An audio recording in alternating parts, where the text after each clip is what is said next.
Լավրովը չպիտի գա Հայաստան, իմանալով, որ այստեղ որևէ բան, որևէ տրամադրություն Ռուսաստանի բարձ քաղաքականության վերաբերյալ չի արմատավորվել։ Ռուսաստանը այլևս չպիտի Հայաստանին վերաբերվի որպես ծայրագավառ գրպանում դրած իշխանության։ Ռուսաստան պետությունը չեն ներկայացնում իրանք, այլ ներկայացնում են բանդա։ Ռուսաստանում լավ տերմին ՕՊԳ-ը 90-ականների բանդաներին էր ասում։ Հիմա այդ բանդան որոշում է, ասենք թե Հայաստանի անկախությունը, Հայաստանը պետք է ունենա անկախություն, թե չպետք է ունենա, Ուկրաինան պետք է ունենա անկախություն, այսինքն ոտնձգություններ ունեն նախկին խորհրդային պետությունների անկախության վրա եւ ոչ միայն խորհրդային երկրների հարցը լուծեն, հասնելու են, ասենք Արևելյան Եվրոպա ուտեն շարունակ, հա։ Զավթիչի հանցագործի քաղաքականությունը։ Խնդիրը ավելի խորն է, գնում ասում եմ միջև Մոսկովյան պայմանագիր, որը միջև որը շարունակում է, այսինքն ռուս-թուրքական գործարքներ են, մի շարք։ Հիմա մոդա է, չէ՞ շատ ասել ռուս-թուրքական գործարք, բանդակ եւ այլն։ Չէ՞ որ ասենք Թուրքիան ՆԱՏՕ անդամ երկիր է եւ այնպես չէ՞ են շահերը դենց։ Թուրքիան ՆԱՏՕ անդամ երկիր է, բայց երկակի խաղ է խաղում, այսինքն գերտերությունները առհասարակ միշտ կարող են իրար հետ միտեղ համագործակցել, միտեղ լինել լրիվ հակադիր ճամբարներում, ասենք, բայց դրանց տուժում են փոքր պետությունները, իսկ մեր տուժվելու կարծում եմ հիմնական պատճառն է, որ մենք կողմնորոշում չունենք, իսկ մեր կողմնորոշումը պետք է լինի արևմտյան, դա միանշանակ է, որտեղ մեր մշակույթ, չէ, մեր աշխարհագրական դիրքը հենց հուշում է հենց 19-րդ դարում ինքնաթիռներ զարգացած չէին, դրա համար նավերը չէին հասնում։ Հիմա տեխնոլոգիան զարգացել է, ֆրանսիականն է կհասնի, բրիտանականն է կհասնի, հիմա մեքենան էլ է թռչում, նավն էլ է թռչում, եթե պետք լինի, ամեն ինչն էլ կհասնի, դա խնդիր չի։ Պետք է 20-րդ դարի սկզբի 19-րդ դարի վերջին նարատիվները բերել հիմա բանանել։ Որպես ռուսամետ ուժի ներկայացուցիչ դուք ինչի եկեք այս ակցիային։ Իրականում մենք եկել ենք հետախուզության, եթե կարելի է այդպես անվանել, ուղղակի պետաքրտիր էր։ Լավրովը գալիս է Հայաստան, ինչ որ Բաբաջանյան Արման դուրս է գալիս միտինգ է ուզում անի, շատ հետաքրքիր է, էլի։ Մի արեք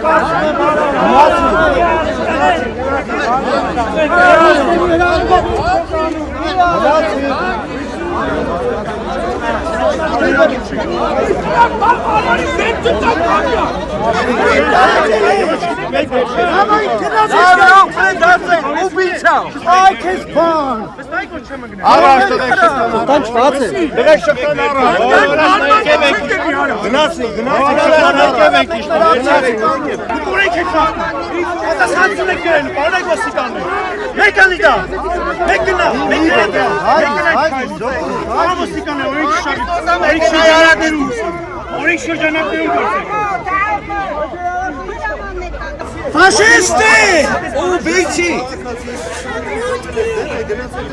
Պետք է դաշտակ լինես, որ կարողանաս այդտեղ միտինգ անես, չհասկացանք։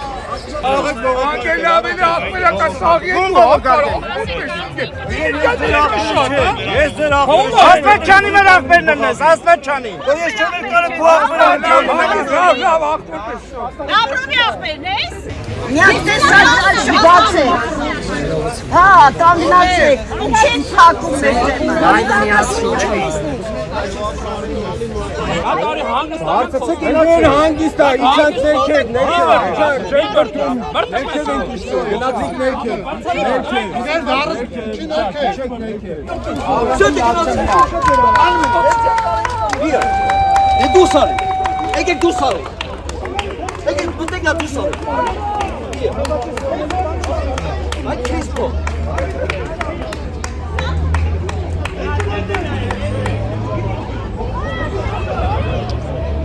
Предатели! Фашисты! Убирайтесь, предатели!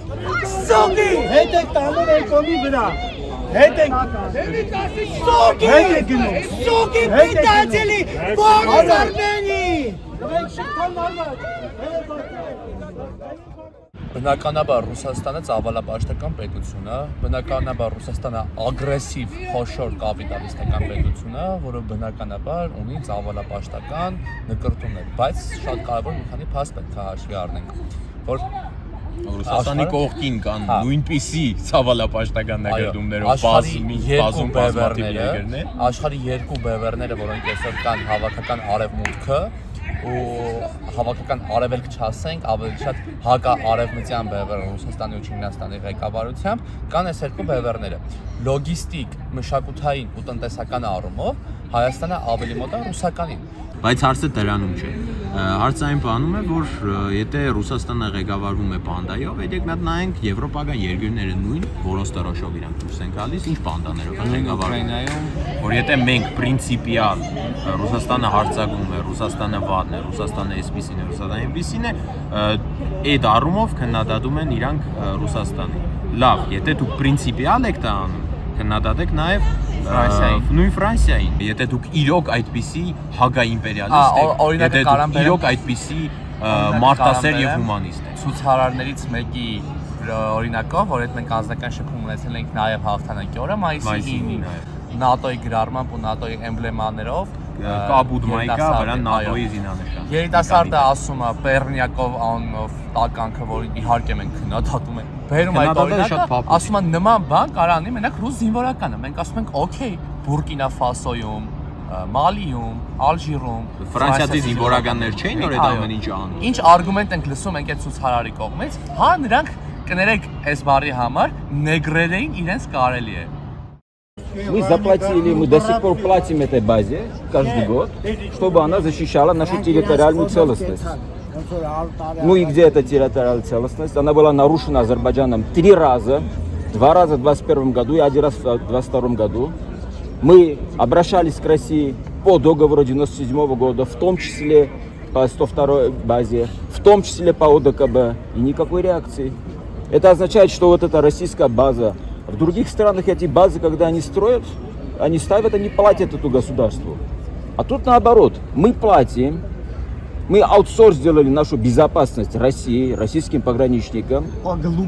И что получается? Եվս մի հայկական պատմական տարածք Ադրբեջանին, թուրքերին նվիրելու համար եկել եմ այստեղ ասելու, որ մենք այլևս Ռուսաստանի նման քաղաքականության շարունակության կցորդը լինել չենք կարող։ Հույտ պարտքի դիմաց։ Դա դաշնակցային մոտեցում է, այն դեպքում որ Ռուսաստանի Դաշնությունը այլ տասնյակ պետությունների արտաքին պարտքը սովետականության միլիարդների հասնում։ Զերո ասեց։ Դա դաշնակցային մոտեցում է։ Հիմա մենք ուրիշ ռեալ դաշնակիցներ ունենք։ Այո, ունենք։ Ովքեր են։ Հա։ Որ պետություններ։ Չեմ ասի։ Որ միամիտ մնա։ Հաստատ ոչ միամիտ մնա։ Քաղաքակրթական առումով մենք իր այդ որևէ կապ չունենք։ Եթե մենք ռուսական նավի մեջ ենք sense ասած, այսօրվա տերմինով ասած, ուրեմն մենք պետք է դեմոկրատական ընտրությունները մերժենք,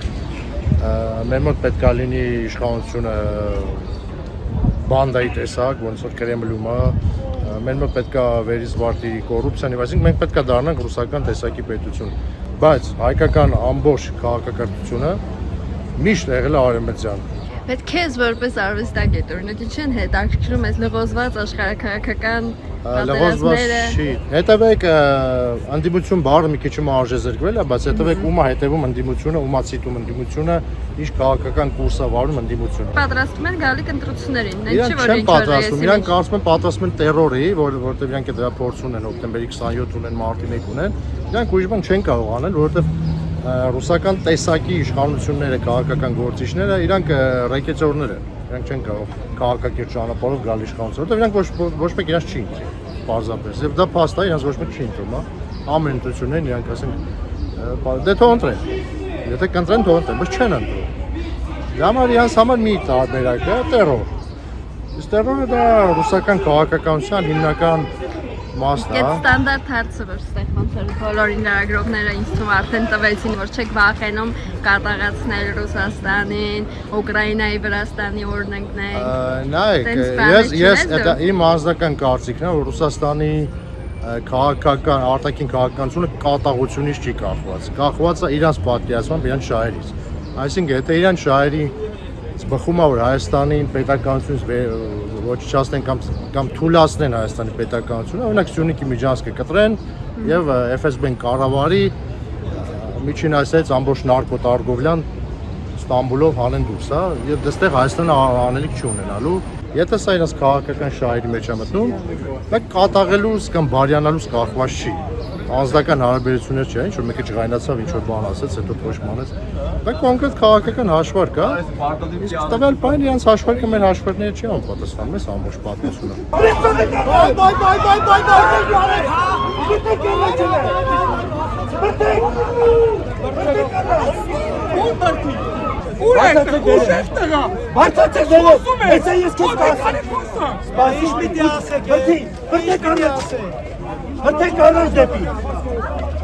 Մարդիկ, ասենք, քննադատում են Ռուսաստանը, որտեղ ասում են մենք ռուսական ազդեցության գոտի ենք, կախվածության մեջ ենք Ռուսաստանից, այստեղ գաղութային ուժը Ռուսաստանն է, հետևաբար մենք կենտրոնանում ենք Ռուսաստանի վրա։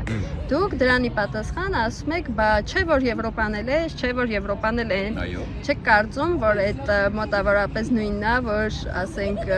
Կուբայում քննադատեն Ամերիկային, մեկը գնա ասի, բայց չէ որ Ռուսաստանն էլ է։ Տեսեք, այս հարցի շուրջ իմ տեսակետը լրիվ տնտեսական է այն առումով, թե ես խիեմ ավելի միտված Ռուսաստանին, քան Արևմուտքին։ Հայաստանը արտադրող երկիր չի։ Եկեք անկեղծ խոսենք, Հայաստանը սուբսիդիոն երկիր է, որը չունի արտադրական կապիտալ, ունի առևտրային կապիտալ ու չունի էներգետիկ ինքնուրույն գործելու ռեսուրսներ։ Մեր էներգետիկ ռեսուրսները թե ուրանը ատոմակայանի համար, թե գազը ջերմաէլեկտրակայանների համար, թե գազը մեր սեփական սպառման համար գալիս է կամ Ռուսաստանից, կամ Ռուսաստանին մերձացված ռուսական ազդեցության ու BRICS-ի գոտի գտնվող Իրանից։